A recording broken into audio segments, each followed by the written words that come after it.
Nós temos nos preocupado com esse tema. E temos, inclusive, desenvolvido dois estudos, duas pesquisas que realizamos no final do mês de abril e realizamos agora no final, estamos em maio, não, final do, eu já estou perdendo até a ideia do mês. Nós realizamos uma no final de março e outra no final de abril.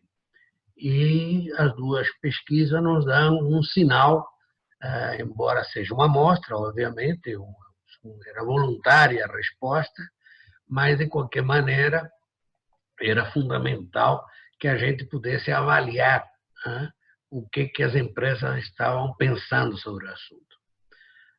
Uma característica importante é que, ao longo desse momento em que nós estamos fazendo levantamentos, nós temos tido uma sucessão de medidas provisórias que tem influído muito sobre a vida de nossas empresas, principalmente na sua relação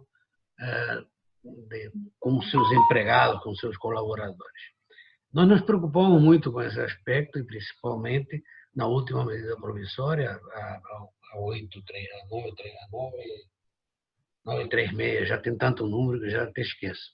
Nós fizemos, inclusive, um aditivo com o Sindicato dos Trabalhadores, aliás, foi poucos, eu desconheço que algum sindicato laboral na área de informática ou de patronal tenha feito um acordo desse gênero, mas foi muito trabalhoso, demorou 2 dias, 2 meses, mas isso foi um instrumento importante para dar uma sustentação jurídica às empresas em geral, ou seja, porque há muitas dúvidas sobre as interpretações das próprias medidas provisórias, como poderiam ser utilizadas ou como não poderiam ser utilizadas.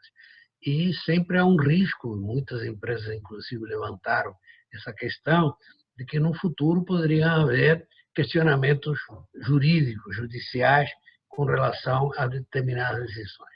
Então, a gente se preocupou muito nisso. Isso foi um lado da nossa preocupação de dar esse embasamento jurídico, esse apoio jurídico. Só para você ter ideia da dúvida, vocês terem ideia da dúvida que surgiram desde que começou esse processo todo, de março, final de março, na segunda quinzena, nesses 2 meses, nós atendemos quase 1 milhar de consultas de empresas sobre decisões a serem tomadas. É uma coisa até, eu diria, que fora do normal, né? Porque a gente sempre tem muitas consultas jurídicas dadas pelas empresas, até porque o pessoal quer interpretações da convenção coletiva, dos aditivos, dos acordos, etc. Mas, nesse caso específico, a gente percebeu uma angústia muito grande das empresas com relação a que caminhos tomar e de que forma tomar esses caminhos. Então, realmente, esse número inusitado, digamos assim, de consultas, denota esse tipo de preocupação. Isso era uma pequena introdução que eu queria fazer sobre o tema, para a gente sentir que, obviamente, não creio que seja uma coisa exclusiva do nosso setor de atividades, mas, em geral, todo mundo está muito preocupado, ninguém sabe muito bem para que caminho vai, né? Agora, um pouco antes de começar o nosso diálogo, nossa conversa, eu estava vendo que, nesse momento, está sendo discutida o relatório da medida provisória, ou seja, está andando essa medida provisória, a última, que define os caminhos, das possibilidades que você tem com relação a questões tributárias, suspensão de contrato de trabalho, etc. E ninguém sabe muito bem, há várias propostas, há várias possibilidades, extensão de prazo, alguns tipos de mudança, etc. Então, esse quadro jurídico que se enquadra sobre as empresas, ela tem trazido realmente muitas preocupações, e para o nosso setor em especial também. Eu queria destacar, como primeiro ponto da nossa reflexão sobre o assunto, é que, diferentemente de outros setores de atividade, realmente o setor de tecnologia de informação foi um dos setores que tomaram decisões realmente um pouco diferentes na crise. Apenas 11% das empresas, em nosso estudo que nós fizemos, fizeram algum tipo ou de demissão ou de antecipação de férias. Isso não significa que todos os quadros funcionários, mas utilizaram esses dois instrumentos, o que denota pequeno número de empresas, apenas 11%, que há uma preocupação muito grande nas empresas de TI em geral de preservar os seus quadros técnicos, o que é muito bom. É muito bom porque os quadros técnicos numa empresa de tecnologia como as nossas, se eles forem depredados, digamos assim, ela teria um problema muito sério como consequência futura, porque você vai retomar como? Isso aqui não é uma atividade não qualificada que você pode, pura e simplesmente, contrata e demite e tudo bem. Isso aqui, para você criar um quadro técnico, é muito demorado e muito lento dentro desse processo. A própria utilização dos termos da MP 936, que te permitia fazer suspensão de contrato, em parte, no todo, etc., ela foi realmente muito pouco utilizada. Apenas 1/3 das empresas utilizaram de alguma forma esse tipo de mecanismo. Agora, uma coisa que ficou clara nos dois estudos é que a utilização do home office foi algo utilizado por todos, ou seja, todas as empresas. Isso caracteriza, talvez, um rumo futuro de forma de trabalho dentro das empresas. Por quê? Porque as empresas perceberam claramente que elas podiam desenvolver os seus produtos, as suas consultorias, as suas assessorias, a sua carteira de clientes, com um trabalho remoto, inclusive, daquilo que poderia ser feito. Ou seja, não apenas naquilo que deveria ser atividade de desenvolvimento, mas também aquilo que seria de atendimento a clientes.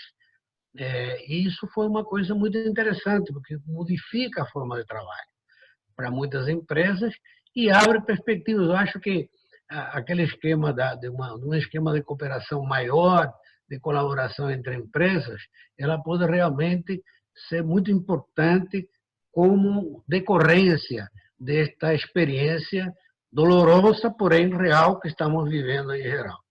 Eu acho que essa totalidade, ou seja, todas as empresas, de alguma maneira, utilizavam isso. Então, como segundo aspecto, esse é fundamental, ou seja, a preocupação de manutenção do quadro técnico, do quadro estratégico, digamos assim, das empresas, e, ao mesmo tempo, a utilização do trabalho remoto como um mecanismo importante. E, nesse trabalho remoto, ressalto ainda que não é apenas o trabalho de aquilo que é feito à encomenda da própria empresa, mas também em termos de assistência aos seus clientes, dando assessoria, dando consultas. E uma coisa muito interessante é que a gente detectou que a maioria das assessorias são feitas ou por WhatsApp ou até por e-mail, que o pessoal precisa realmente, porque são perguntas pontuais, bem objetivas e claras, e isso tem permitido um atendimento importante por parte da equipe técnica junto à clientela das empresas. Agora, eu queria observar que talvez a maior dificuldade que a gente tem, visto que eu dizia que era um avanço, um ponto muito importante do que estava acontecendo, foi a dificuldade com a internet, ou seja, realmente uma parcela muito significativa das empresas, dos funcionários, dos colaboradores, em dificuldade de ter uma internet boa, razoável, para poder fazer os seus trabalhos e as suas comunicações com a empresa e entre as próprias equipes de colaboradores.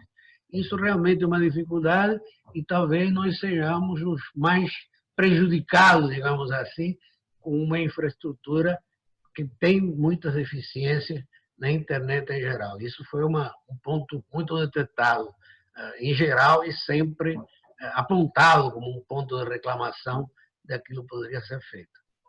Então, se de um lado estamos fazendo o trabalho à distância, estamos fazendo esse trabalho à distância com muitas limitações e muitas dificuldades. Agora, eu creio que há pontos que começaram a se marcar muito claramente, que eu acho que embora a carteira de clientes tenha se permanecido razoavelmente bem, a gente tem tido uma pressão muito forte sobre as empresas em modificação dos seus contratos, em diminuição dos seus valores.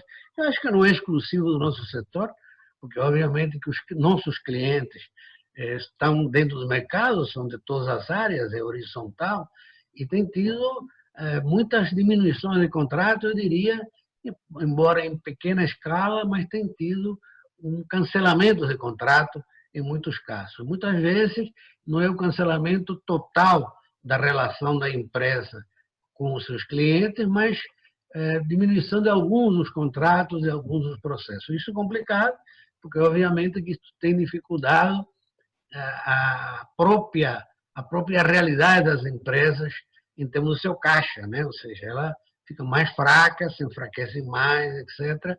Mas, de qualquer maneira, há uma relação com a clientela que eu acho que tem sido mantida de uma maneira bastante, eu diria que satisfatória para o quadro atual.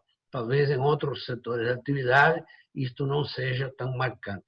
Agora, alguns aspectos importantes é que essa carteira de cliente também, diferentemente, houve uma evolução, inclusive, entre a primeira e a segunda pesquisa, em que a gente começamos a detectar reclamação de inadimplência. Ou seja, além de ter alguns cancelamentos, algumas diminuições de contrato, estão tendo problemas de inadimplência. Não significa que tem uma inadimplência final, mas significa atrasos de pagamento, dificuldades, e isso cria um problema sério para as nossas empresas, porque, obviamente, que muitas vezes a prioridade dos clientes acabam sendo outras, e não necessariamente os contratos que têm com as nossas empresas de TI. Ou seja, alguns projetos ligados aos avanços tecnológicos das próprias empresas, a esse mundo da sociedade digital, acaba sendo retardado e, se de um lado isto vai criar uma dificuldade agora, espera-se que no futuro isto dê nova agilidade, enfim, novo dinamismo à nossa atividade. Agora, veja, há um problema sério que é detectado desde todos os estudos, é o acesso ao crédito. Nós precisamos de acesso ao crédito. Não somos só nós que temos dificuldade de acesso ao crédito. Historicamente, o setor de serviços sempre teve muita dificuldade por não ter garantias sólidas, ativos, que possa apresentar como garantia dos seus empréstimos.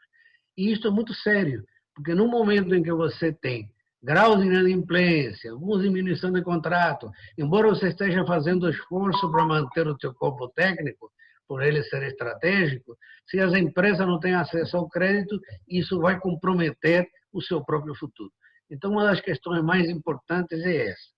A segunda, que a gente detecta, é a questão da inadimplência tributária, ou seja, numa hora de dificuldade, obviamente, que no rol de prioridades a ser atendidos no pagamento das empresas, a questão tributária é importante. Então, nós temos, inclusive, tentado insistir muito com a Prefeitura. A Prefeitura de São Paulo já tinha tomado medidas com relação ao adiamento do ISS, no pagamento do ISS, postergando para permitir que esse caixa não tivesse sido tão afetado, mas isso tivesse uma possibilidade de que a Prefeitura, e temos tentado isto por vários meios, negociar com a Prefeitura que o ISS, que é o principal imposto do setor de serviço no momento ainda, fosse postergado para aliviar o caixa nesse momento que o pessoal está vivendo. Nós estamos muito preocupados, falando de tributos, com relação à entrada em vigor da cobrança do ICMS sobre as nossas empresas. Então, isto é um negócio muito importante, nós estamos tentando todos os meios e caminhos possíveis, imagináveis, já víamos desde o ano passado, 2 anos já vimos discutindo, quando isso estava a nível federal, através de adesão a ações diretas de inconstitucionalidade, que a gente consiga realmente que o Supremo Tribunal Federal julgue a questão da incidência do ICMS sobre o ISS. Há uma nítida inconstitucionalidade na bitributação, porque já temos uma lei complementar específica que define o nosso setor como alguém responsável, alguém vinculado às ações das prefeituras e à cobrança do ISS. Mas foi cobrado o ICMS, já foi implantado, está em vigor, e nós estamos realmente muito preocupados com isso. Quando você colocava, Geis, algumas questões a gente levar ao legislativo, nós gostaríamos de propor que houvesse realmente uma discussão em termos da nossa Comissão de Tecnologia, Comissão de Finanças, etc., uma discussão sobre esse problema da bitributação que implica na cobrança do ICMS. Eu acho que isso é muito estratégico para nós e é uma grande ameaça, porque ninguém sabe se, de repente, além de pagar o ISS, vai ter que pagar o ICMS, porque eu não conheço nenhuma prefeitura que esteja disposta a abrir mão de cobrar o seu tributo, até compreensivelmente. E cobrar o ICMS ainda em atividades que navegam pela internet, e hoje tudo navega pela internet, fica uma coisa muito complicada. Os termos, inclusive, da mudança do Código Tributário, que trata do ICMS, é sujeito a muitas dúvidas de interpretação. E nós sabemos que sempre que há dúvida de interpretação, quem se prejudica são as empresas, porque aí fica na mão da máquina burocrática, do poder fiscalizador, de avaliar se deve ou não cobrar o ICMS. Então, isso é uma coisa, pior negócio que você tem é quando você tem uma interpretação que possa representar dúvidas. Acho que o Estado dispõe de mecanismos para poder apoiar o nosso setor, que tem que ser considerado estratégico, e isso acho que cabe ao próprio Legislativo influir de alguma maneira, seja através dos fundos de apoio ao desenvolvimento tecnológico, vinculados à FAPEG, FATEC, e, por outro lado, o próprio agente de fomento da prefeitura, que poderia criar alguns recursos adicionais. Então, eu creio que essas duas questões são muito importantes para serem discutidas pelo Legislativo, para que a gente saia um pouco da esfera burocrática da discussão desses temas. Então, eu acho que, para garantir o futuro, e o Rio de Janeiro tem perdido muito espaço, nós cada vez, lamentavelmente, muitas empresas têm fechado suas atividades, têm saído do Estado, isso temos acompanhado, porque nós, enfim, acompanhamos diariamente no corpo a corpo como é que as empresas acontecem, quais as que estão vivas, o que está acontecendo, como que estão diminuindo, e temos sentido que progressivamente ela vem diminuindo essa capacidade. Então, o Estado tem que tomar decisões muito fortes, seja através do fortalecimento, principalmente das empresas que estão maduras, que estão vivas, que estão atuando, através dessas questões tributárias e de crédito, como também para as startups. Eu fico pensando, se eu fosse uma startup, eu já fui uma startup há muitos anos atrás, quando a gente começava um tipo de atividade, qual é a dúvida que você tem na hora que você vai buscar um investidor? Qual é a garantia que você vai dar para ele de que você vai ter condições realmente de enfrentar isso que está aí pela frente em termos tributários, ou seja, se de repente a tributação vai inviabilizar a tua própria atividade, se você vai ter a linha de crédito para viabilizar novos investimentos e novas atividades. Ou seja, eu acho que sentimos um grande otimismo por parte das empresas com relação à retomada, com relação aos reinvestimentos, e até fundamental, se a gente não torna a sociedade digital viva e ativa, nós teremos muita dificuldade.